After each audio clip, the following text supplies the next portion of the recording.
All right. So thank you so much, Helen, for taking time and giving us an appointment, which was really kind of your support team. Thank you for asking me questions. Most welcome. And we really wanted to speak to you and understand your viewpoint on several topics. And trust me, when I was doing homework, I was trying to understand that, what should I ask you?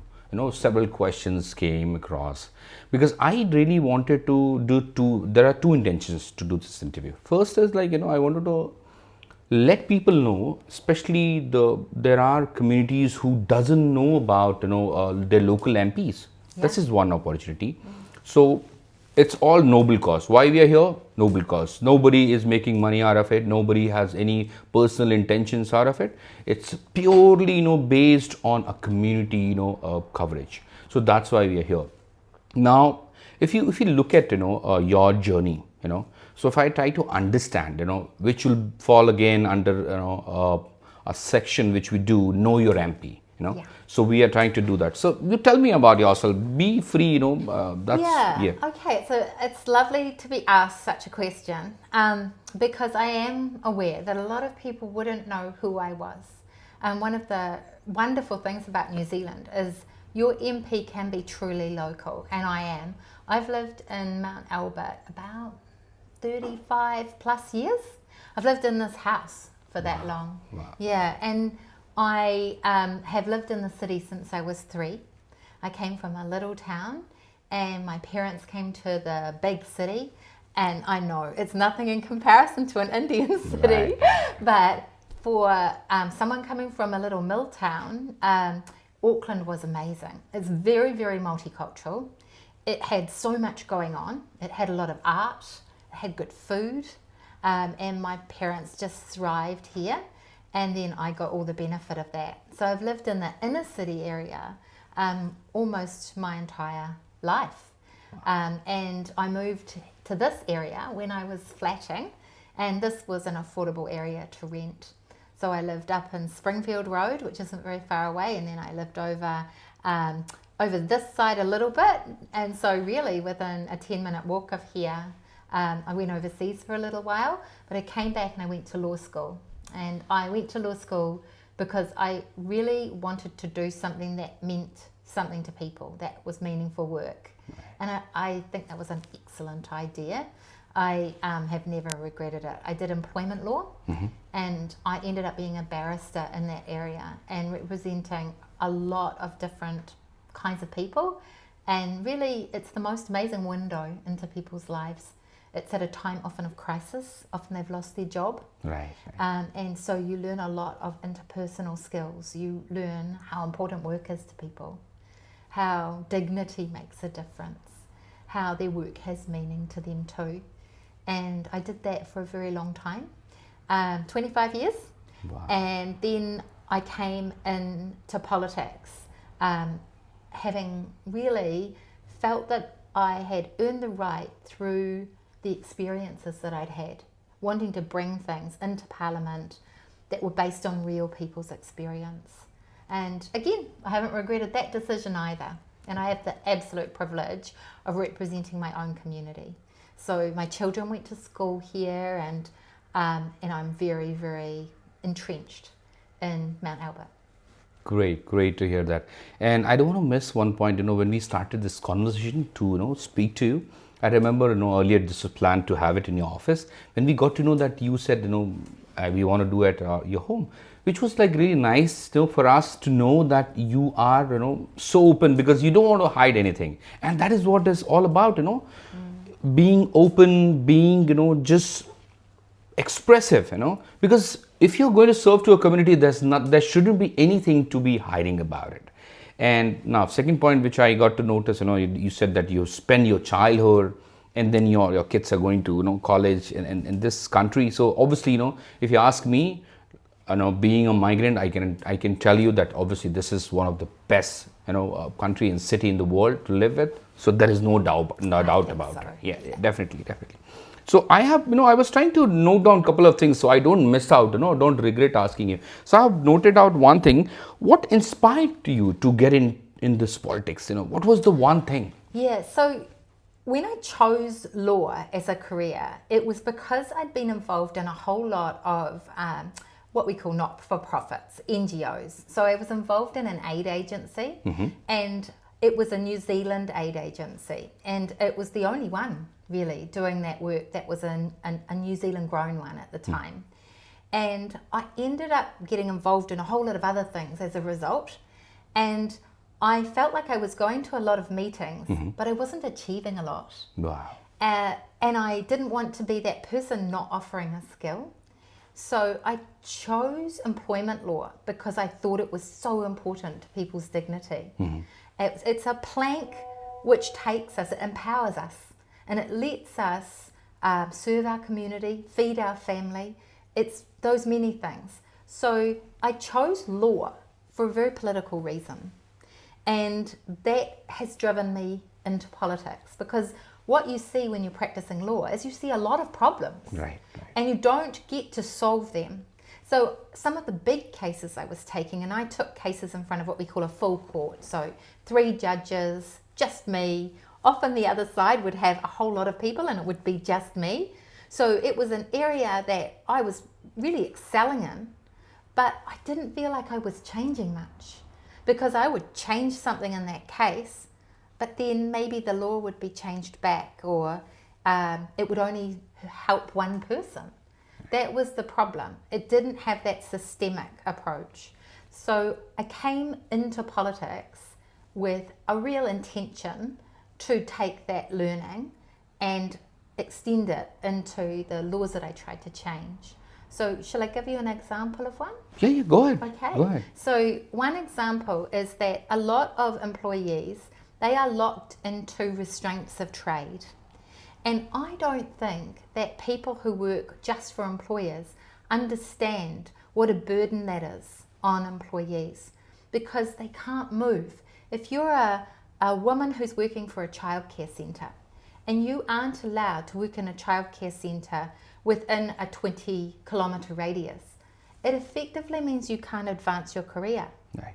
Because you can't leave your own children, and you have to be in your community.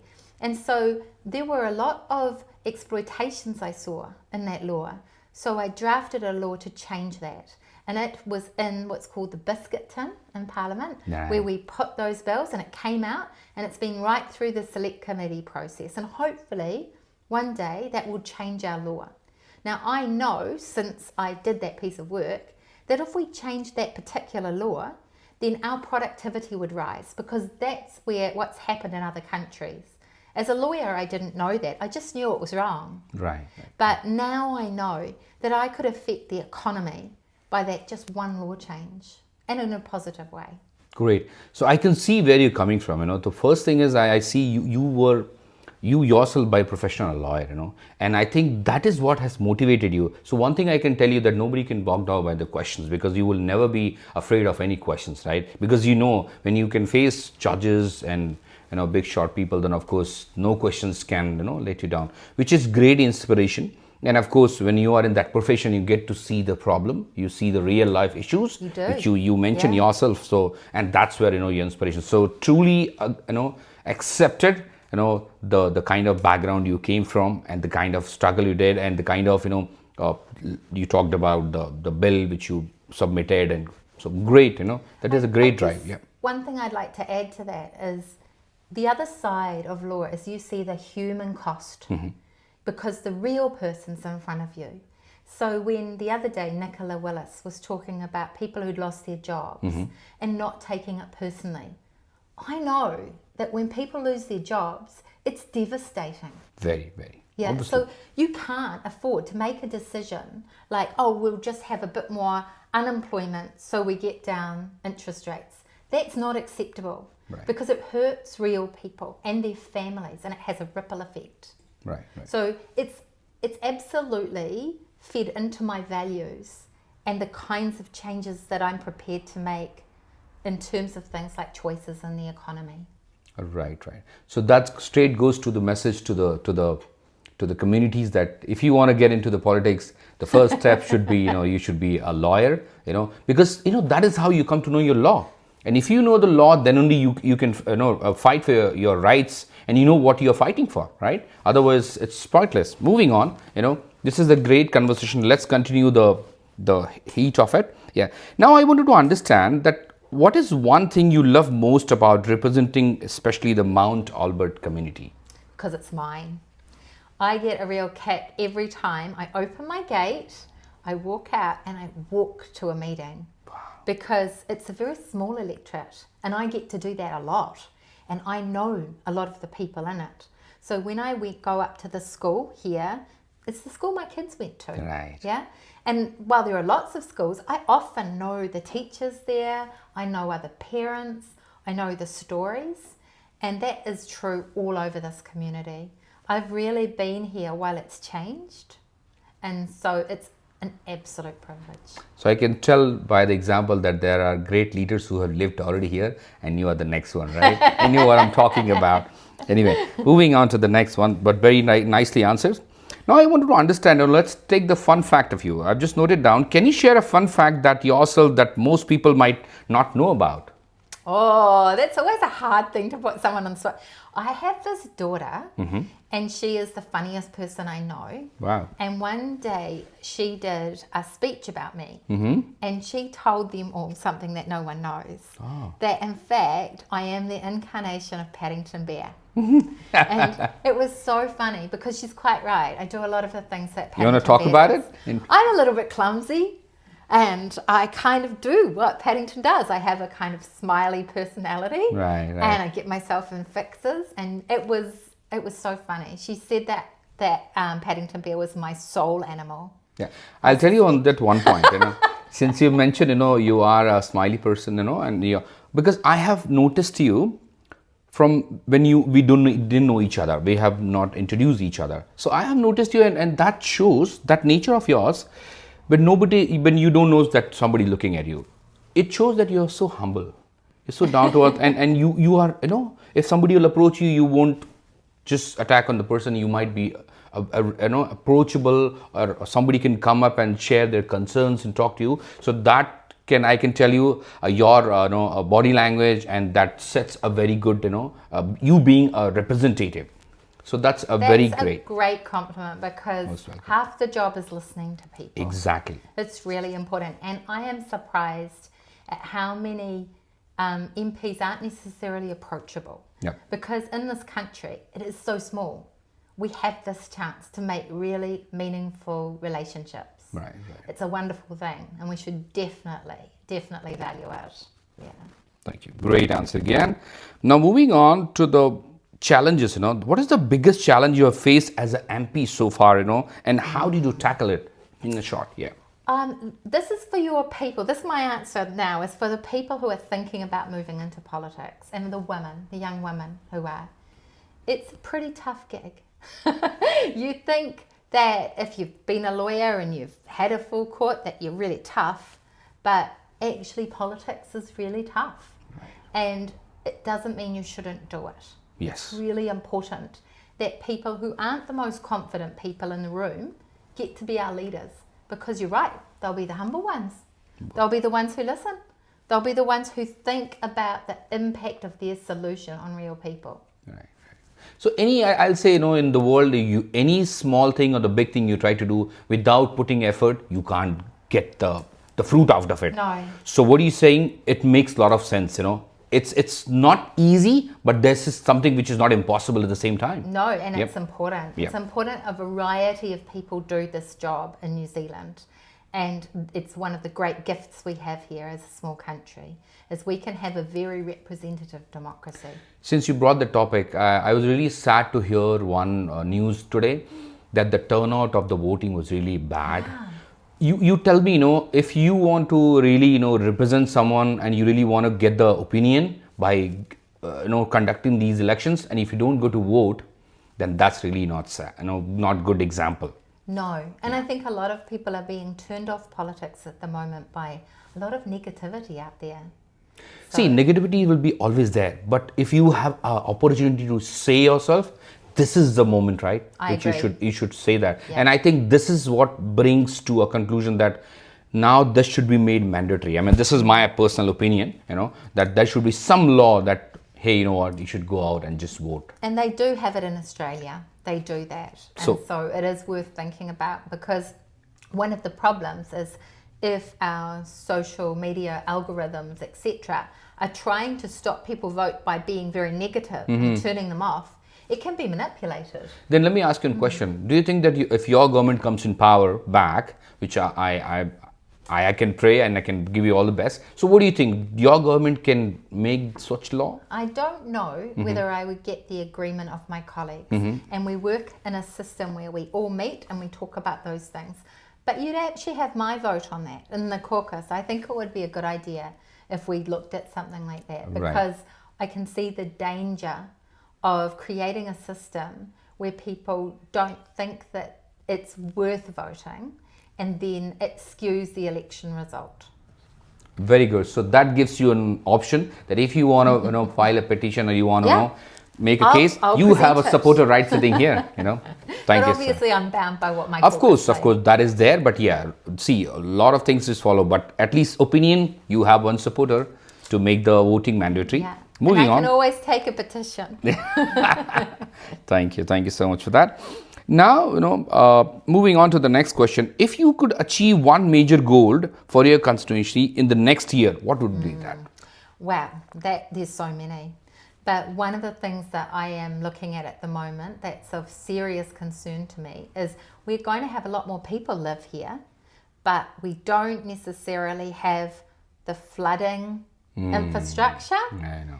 And I'm worried about whether we have enough schools. So it's really making sure this community gets the money as well as the love. So if we're going to intensify, we're going to need a really great plan.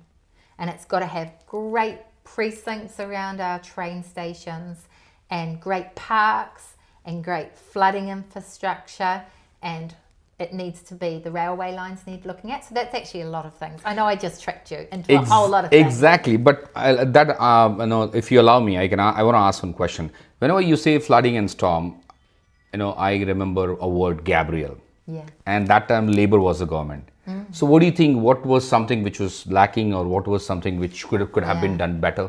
So I think it's a very long-term infrastructure issue, and climate change is making it much worse. So it's a matter of council and government working together so that we have a really good stormwater system. Now, obviously, there's been a lot of money spent on that infrastructure in some of the new areas like Wesley, and obviously we have the interceptor. Right. There's some good things going on. So again, we can't afford to be all negative, but we need a lot more of that cooperative look. And government needs to fund some of that, and council needs to fund some of it.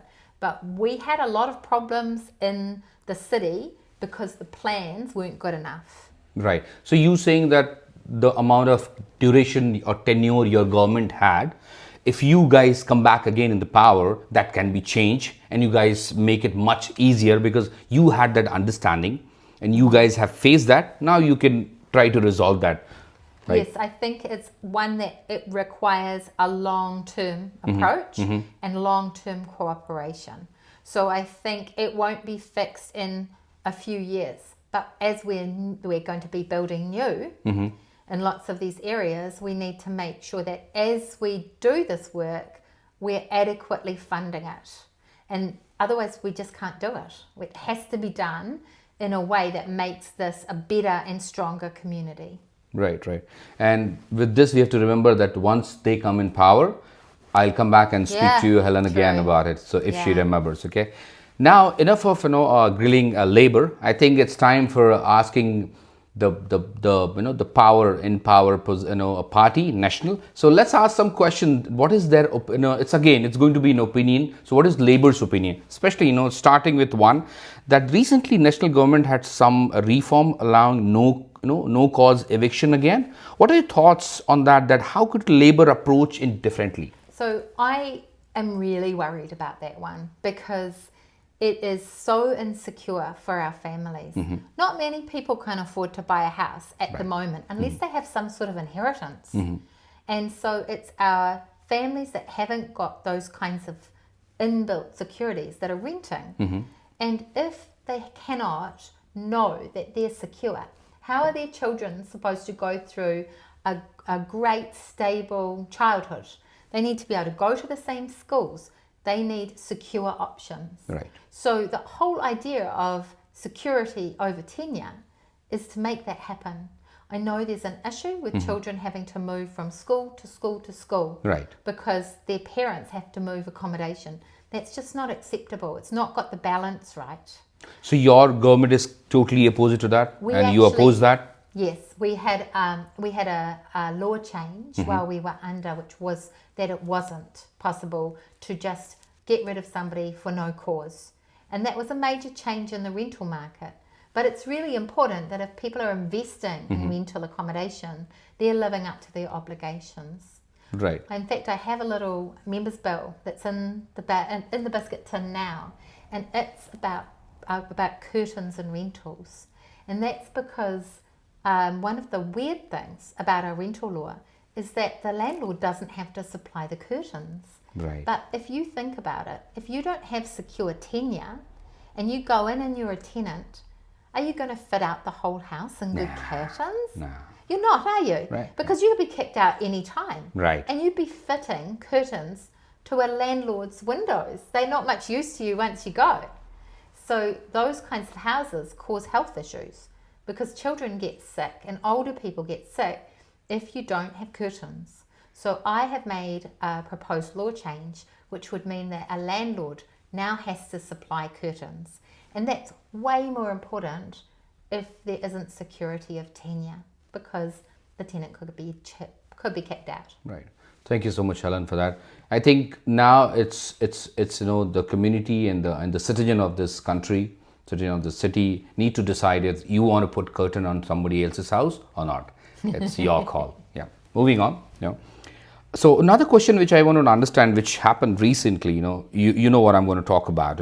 There's talk of the government selling its stake in Chorus, the broadband network. How do you think that this will impact local resident, and what's Labour stance on that? Yes, so I go down tomorrow to my caucus, and we'll definitely be discussing this. Right. So I don't know what we'll be saying, except that I can tell you that we're very concerned about any asset sales. Right. It's something that in a very long time ago, Labour was involved in, and it is very much regretted because we don't want any more asset sales if possible. So there might be the exceptional reason, but mostly it's just not a good idea. These are public assets. Right. So that's what we'll be talking about tomorrow in terms of the nuances of the Chorus deal.